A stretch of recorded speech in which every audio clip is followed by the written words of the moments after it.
दिल्ली सरकार और दिल्ली के मुख्यमंत्री ने इस पर ध्यान नहीं दिया। बिजली के लटके हुए तार है, आज तक कभी उन तारों के विषय में कभी सोचा नहीं गया।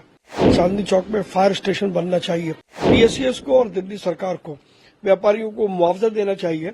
देखिए, बार बार लगातार हम कह रहे हैं कि पिछले 10 सालों से दिल्ली सरकार और दिल्ली के मुख्यमंत्री ने इस पर ध्यान नहीं दिया।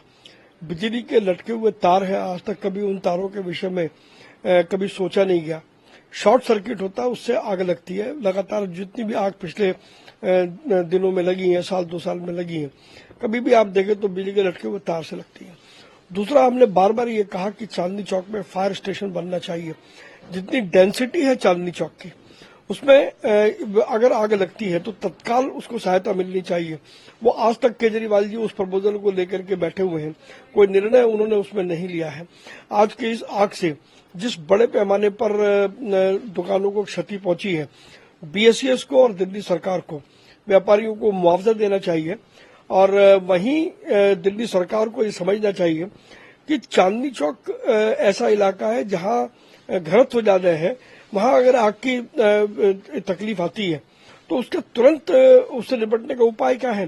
दूसरी तरफ, जैसा मुझे बताया गया कि जो चांदनी चौक के डेवलपमेंट से जो वाटर हाइड्रेंट थे, आज भी उनके अंदर पानी नहीं था। तो कहीं ना कहीं इस बात को हमें समझना होगा। मैंने भी लगातार दिल्ली फायर सर्विस से बात करी है, मैंने दिल्ली पुलिस से बात करी है, और सब लोग पूरी ताकत से इन चीजों को बचाने में लगे हुए हैं।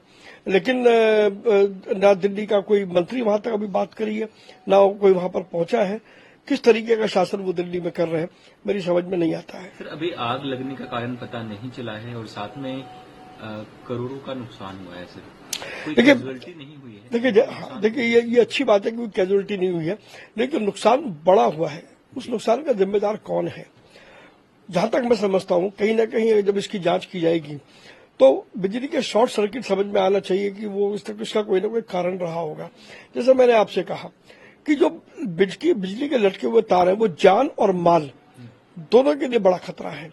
उस पर इतने साल हो गए, कोई स्थायी पॉलिसी उसके लिए क्यों नहीं बन रही है? और जो नुकसान हुआ है उसका मुआवजा कौन देगा? मेरे हिसाब से बीएसईएस को उसका मुआवजा देना चाहिए और दिल्ली सरकार को उसका मुआवजा देना चाहिए।